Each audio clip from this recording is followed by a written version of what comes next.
Hey everyone, and welcome to my channel. Today's video is going to be a quick get ready with me, but as you've come to expect, or as I hope that you've come to expect with all of my get ready with me's, is that I usually do them because there's something that I would like to discuss. I have started doing the get ready with me why I love X.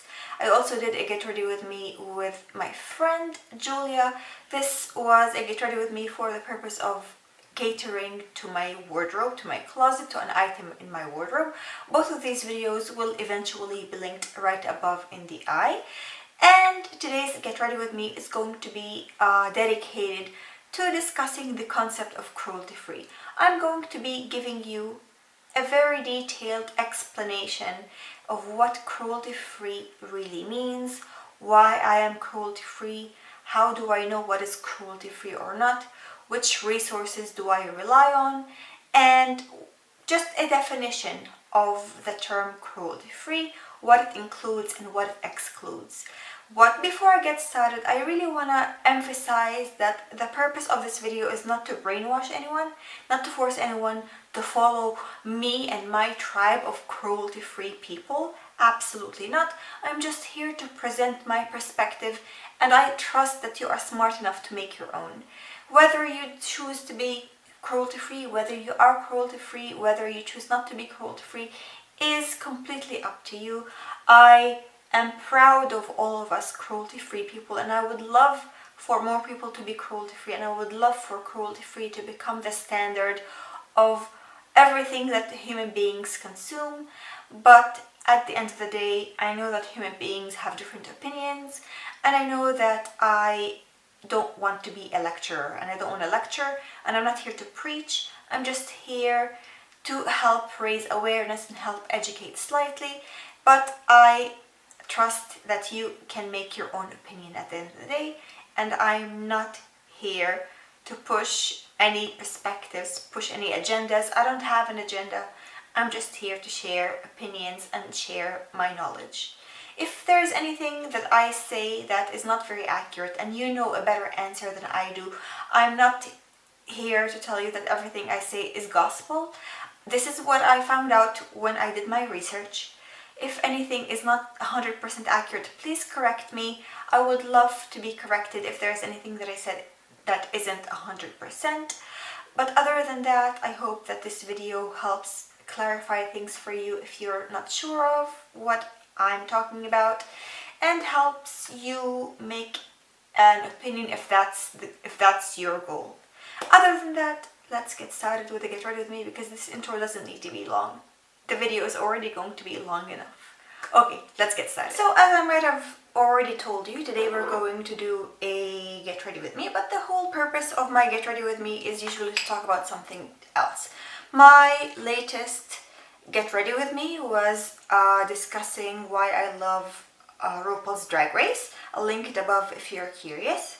But today's Get Ready With Me is not really to talk about something that I love, but more so to talk about something that I am kind of passionate about, which is being cruelty-free. Usually you would start off by explaining what cruelty-free means, but I'm going to start off with something else. I want to tell you why I have stopped buying from brands that are not cruelty-free. I'm going to give you the reasons, I'm going to define it, and then we're going to talk about some other details regarding the topic. So there are really four main reasons why I decided to no longer buy from brands that test on animals. The first one being that I really don't think that animals are going to react to the same products as humans would. So let's say, like, for example, just like toothpaste or whatever else there may be. I really don't think that an animal's reaction is indicative of a human's reaction. I think that we are too different to react to the same product similarly. And also, moreover, even if the reaction seems to be kind of similar, the same product is never going to be suitable or safe for everyone. Also, if we're talking like in the medical field, if I want to test out a treatment for an illness or something, and I want to test it out on an animal, that animal is not going to get sick naturally like a human would. I do view that to be the cruelest thing to ever possibly do. That's the first thing. Second of all, I really don't think that this is going to be enough, because I do think that part of the treatment, I'm not a pharmacist or a doctor or anything, but I kind of feel like part of the treatment is going to have to do with how the illness is transmitted, or how someone can get a disease like lung cancer. It could probably be a result of smoking and other things. So I think that there has to be a natural way for the creature to get an illness or get a disease in order for us to really figure out whether the treatment is appropriate or not. That's just my opinion, and I think that it makes sense. Although I am not a pharmacist, although I'm not a physician, although I'm not a doctor or anything like that, it just makes sense in my head. So that's the first thing I want to say. Second of all is just simply the fact that this act is just way too cruel for me to justify doing. I just can't find a reason or a world where this is fair or this is justified. It's completely cruel, completely unreasonable. And there's no way I'm going to allow my well-being and my safety to come first, and on the expense of other people or creatures. And it's too selfish, I feel, for us to say that humans come first and whatever else comes second. Not that I'm, God forbid, minimizing the importance of our safety, but I'm also not going to minimize other creatures' safety just for the sake of us and our health and all of that. I just think that there needs to be a balance, and that's what I think is lacking, and that's why I am cruelty-free. I'm not here to preach and tell you what to do and what not to do. This is, at the end of the day, your own decision, and I respect each and every decision all the same. This is just me presenting my stance and my opinion and why I do certain things and why I believe in certain beliefs. At the end of the day, you are an individual, you're an adult. Even if you're not an adult and you're a teen, you have a set of brain right above your shoulders, and this is what you need to take into account. Take into account your beliefs, take into account what you view as necessary and safe and right, and work accordingly. Second point that I want to mention is that it's just simply too cruel to just lock animals up, first of all, then possibly make them sick to figure out a treatment for something, or test out products, and these products are probably going to cause some reactions, burns, and stuff like that on simply innocent creatures that did nothing to deserve this kind of torture. I don't view animals to be any less important than humans, and vice versa. I also don't view humans to be any less important than animals, obviously. But I think that something needs to happen. It needs to be fair. Otherwise, I can't accept how the world is run. It's just completely not fair, not right, and I think that something needs to change. Third thing is something that I've already alluded to, and that is that I really don't think that there is a product that is safe across the board. Anyone and everyone can use it, and it's completely what is the word? It boils down to ingredients, and there is no ingredient other than water probably that's safe for every single person, and also safe for animals as well. It's impossible. It doesn't make any sense to me, and That's why I really think that wasting the time and resources, which is point 4, is completely unnecessary and insanely inhumane. The fourth point being that it's really too expensive and too time consuming.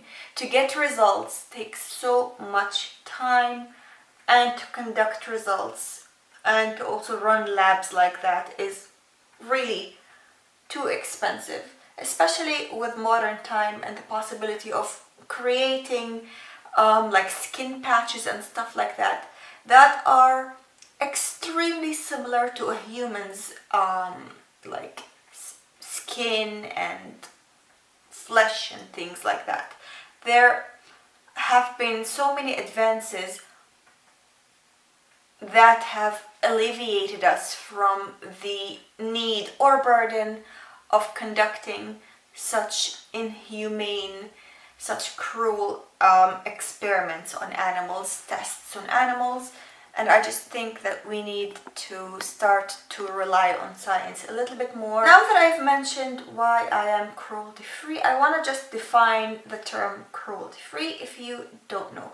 Cruelty-free up until now really refers to animal testing. It doesn't mean that the company uses fair trade or that the company treats its clients and pays them well, or that the company uses eco-friendly things. Up until this point, cruelty-free really simply means that the company does not rely on animal testing at all. Unfortunately, there are brands that are cruelty-free that are probably really bad for the environment. I'm just going to go with a classic example, ColourPop. ColourPop, in my opinion, is one of the worst brands for the environment simply because they overproduce. There is a new launch on a weekly basis, and their packaging is really not sustainable. Their packaging is also not refillable. Their packaging sometimes has too much plastic, and it's just not eco-friendly in any way, shape, or form. Those things are cruel for the environment. Up until this point, the term cruelty-free doesn't cover these things. Cruelty-free mainly refers to the company's impact on other living creatures besides human beings. Not only does the term cruelty-free lack emphasis on environmental impact, but also it lacks emphasis on fair trade. It lacks emphasis on treating employees fairly, on paying them well, on giving them good conditions for work, like in the factories and elsewhere. It doesn't mean that the company pays the customers fairly, because the term doesn't cover such things. But if you're asking yourself how and what do I need to know in order for me to decide whether the company is cruelty-free, I'm going to break it down for you. Basically, the term cruelty-free discusses whether the company conducts animal testing at any point of production. If I'm producing anything, do I test my product at any point of the production or not? If I don't conduct any animal testing at any point, this is one step closer for me being cruelty-free. The second point... Okay, wait. Before I discuss the second point, I'm going to make some noise so that we can move on.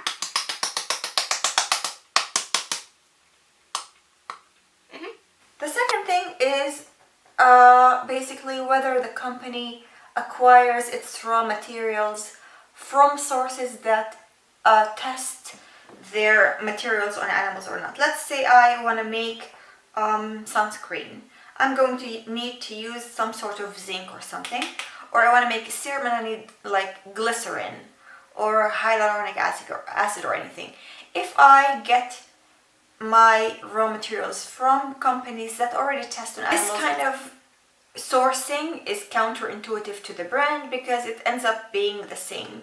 It's almost as if they were the ones performing this testing on animals, because their products were inevitably tested on animals simply because of the raw materials. Third is basically third party. Third party refers to retailers as well as distributors. The retailers and distributors are a separate entity to the company itself, and they have sometimes their own terms and conditions, and some of them basically say that once the products are in my hand, I am free to do with them as I may. And that also refers to the fourth point, and that is selling in mainland China. So mainland China, as well as some distributors and retailers, often, well, in China, in mainland China, it always does, but they often oblige or basically tell the main brands that their products are inevitably going to be tested on animals, and if they don't want that to happen, they shouldn't use them or sell through them, or they shouldn't sell through mainland China. If these companies really care about being cruelty free, they wouldn't want to sacrifice their moral standards and their moral stance just so they could sell in another place, or just so they could use this specific retailer or specific distributor. They would want to find alternatives, either through e-commerce or something like that. You could definitely sell in China, in mainland China too, through e-commerce. If, for example, I buy stuff online and I live in China, that product is not going to be tested on animals simply because it's not on the actual shelves in store in mainland China. So there is no real need for products to go through animal testing at this point, simply because, first of all, science is way more advanced. Also, I mean, at the end of the day, anyone can buy online, and these products are not going to be tested anywhere on any animal whatsoever. So it's just counterintuitive, it's redundant, it's just, I don't know what to say. I mean, we are in 2021 at this point, and some brands still insist on performing animal-like testing, and I just don't think that that's ever a good reason. Now let's talk about figuring out whether a company is cruelty-free or not. What can you do? There are some resources that I really trust, and I'm going to link a few underneath. First one being, I was gonna say Tashina. First one being Logical Harmony. Logical Harmony is a blog run by a woman and her husband. I think her husband's name is Jason, but her name is Tashina. She is the best, in my opinion, when it comes to figuring out things, figuring out if a brand is cruelty-free or not. She has all the knowledge, she has all the experience, and her blog is very thorough, very informative, and always up to date. She updates the lists regularly, and she always seeks information, and she doesn't take things for granted, which is something that I actually did in the past, but now I know. My camera cut me off. I was talking about Tashina, but I'm going to move on to the second source, which is Cruelty Free Kitty. Cruelty Free Kitty is another blog that I think is probably Europe-based, because they do discuss brands that Tashina doesn't seem to have enough information about or know enough about. For example, like Pupa Milano. I think I found out about Pupa Milano's cruelty-free status through Cruelty Free Kitty as opposed to Tashina herself or Logical Harmony. There's another one called Cruelty Free Elephant or something like that. I really can't remember what it's called exactly. There are also some organizations that certify brands as cruelty-free brands. They give them some sort of a stamp, usually a stamp of a bunny of some shape and form. These are Leaping Bunny, which is actually the golden standard. There's also one called Beauty Without Bunnies, which is I think a certification that PETA gives. There's CCF, which is Choose Cruelty Free. All of these organizations that give this certification kind of vary in terms of standards. I don't trust all of them, and I think that there are discrepancies between what each brand considers to be cruelty free or not. And this is kind of why I rely mostly on blogs as opposed to the certification itself. So as I said, like, some brands simply don't want to have to pay extra to get the certification. I mean, if you look at, for example, let's say I'm looking at my Hourglass product. There is no certification of it being cruelty free. There's no picture of a bunny, but Hourglass is indeed cruelty free. If you want to find out through the brand itself, you can go to a brand's website and go to the facts. They usually discuss their cruelty-free standard, and it's actually really important for me to point this out. The most sketchy brands.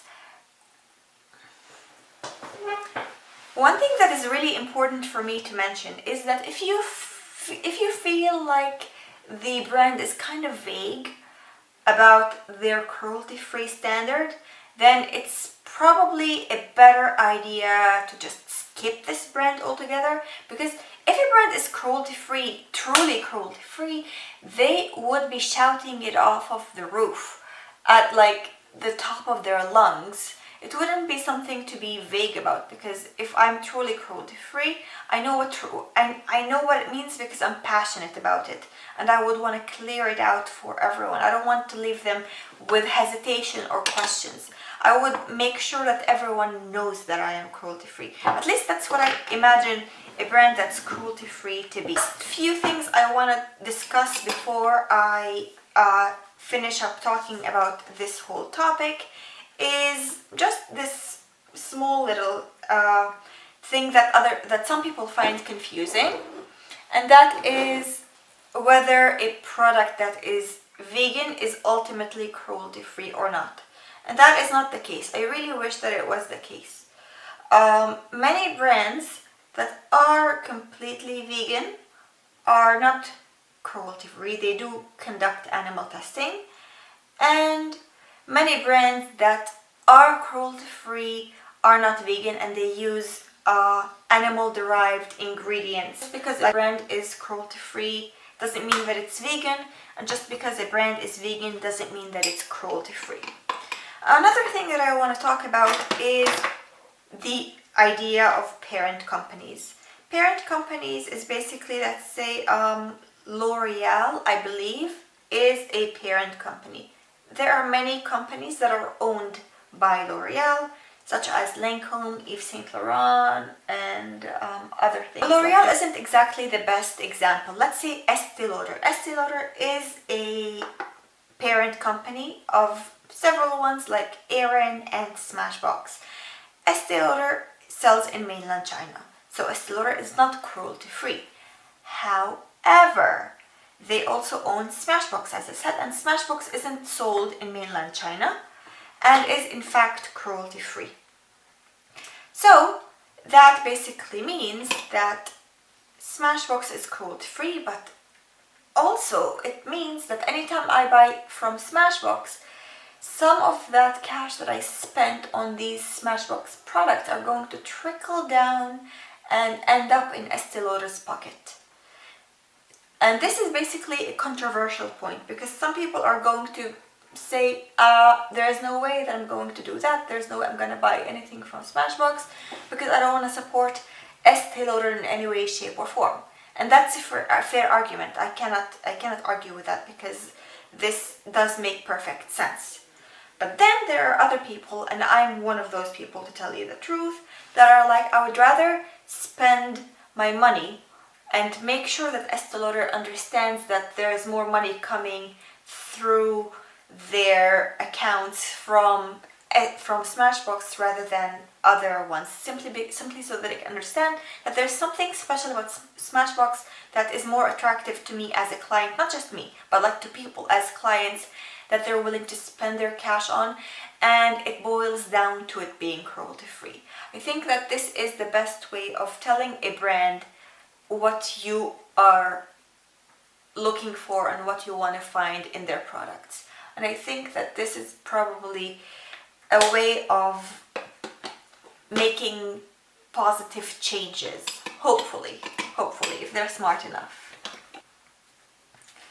So this is basically my last real point for today's video. I know that it was all over the place. I hope that you understand better why some people are cruelty free, understand what cruelty free really means, and if you have any questions, first of all, you can always ask me in the comments underneath.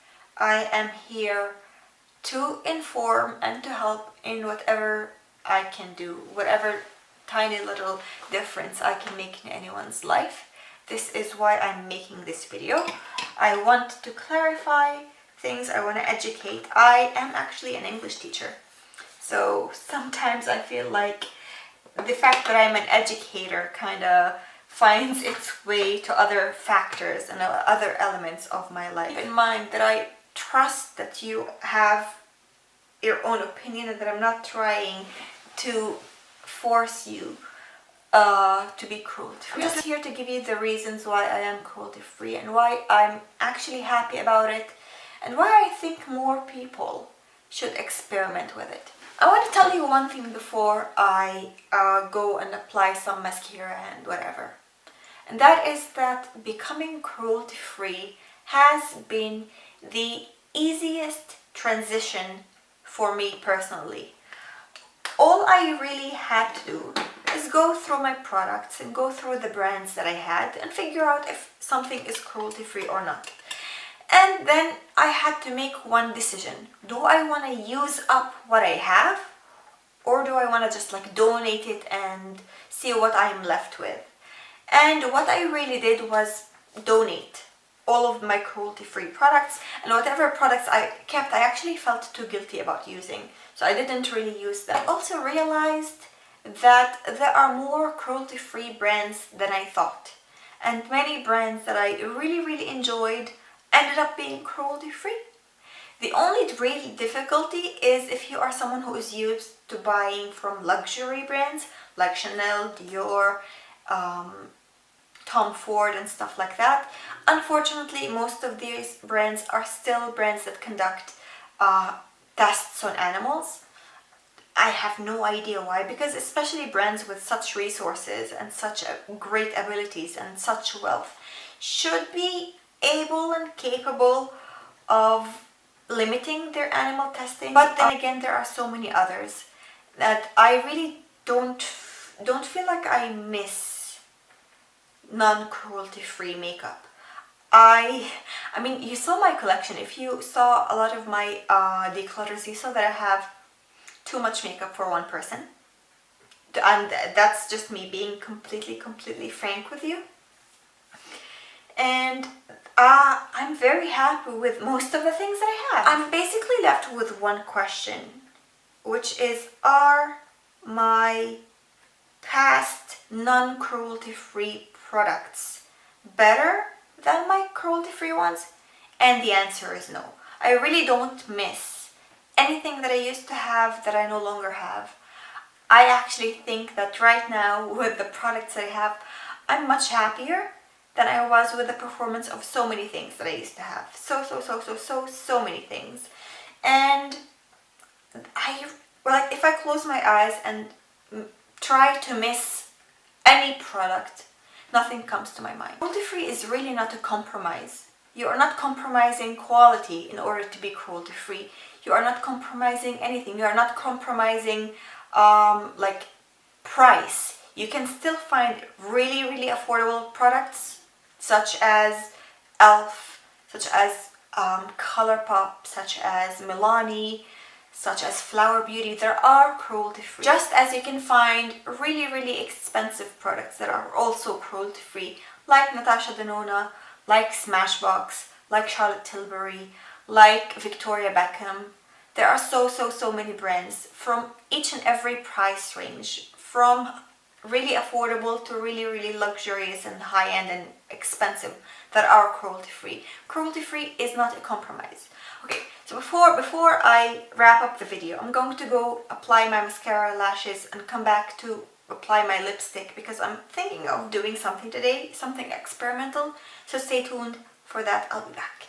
Okay, so I'm really done discussing cruelty-free. I think that ending it with cruelty-free is not a compromise was the most perfect, spontaneous thing that I could have ever said in terms of discussing cruelty-free. Now, I'm just going to line my lips. I'm going to outline them first with this brown lip liner. Then, I'm going to fill them in with this lip liner, which is the Pupa one in the number 5. On top of this lip combo situation, I'm going to use a grey lipstick. I have this Smashbox Be Legendary matte lipstick in the shade Punked, and it's grey. I'm going to see how it ends up mixing with the lip liners.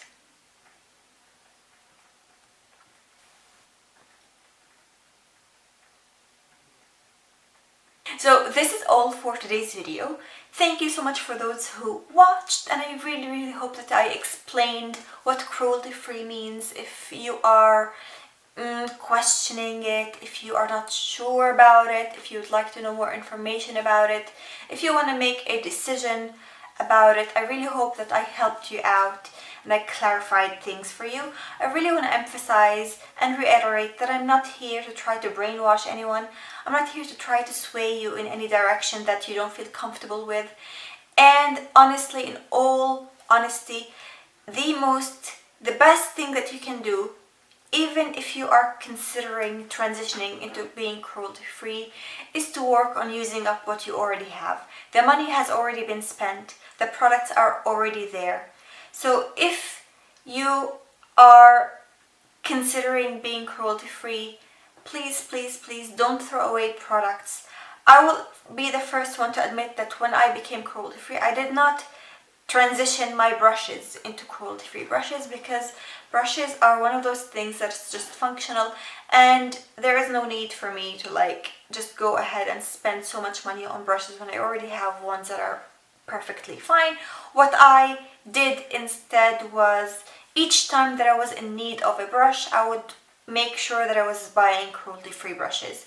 And in my opinion, just an extra little piece of information, any brush that is made of natural bristles is not cruelty-free, even if the brand says that they're cruelty-free and that they just collect they collect hairs that fall off naturally. That may be true, but this animal isn't running in the forest and just hopping from one tree to the next. It just doesn't make sense. So these animals must be locked up somewhere to keep them from just going wild and living life as it should be lived by a freaking squirrel or any animal of any sort.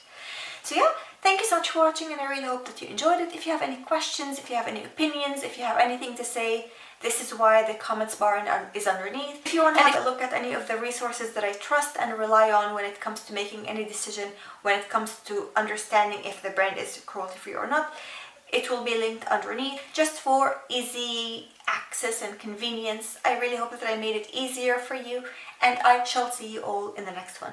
Please don't forget to subscribe, like, and comment, and I will see you very soon. Bye-bye.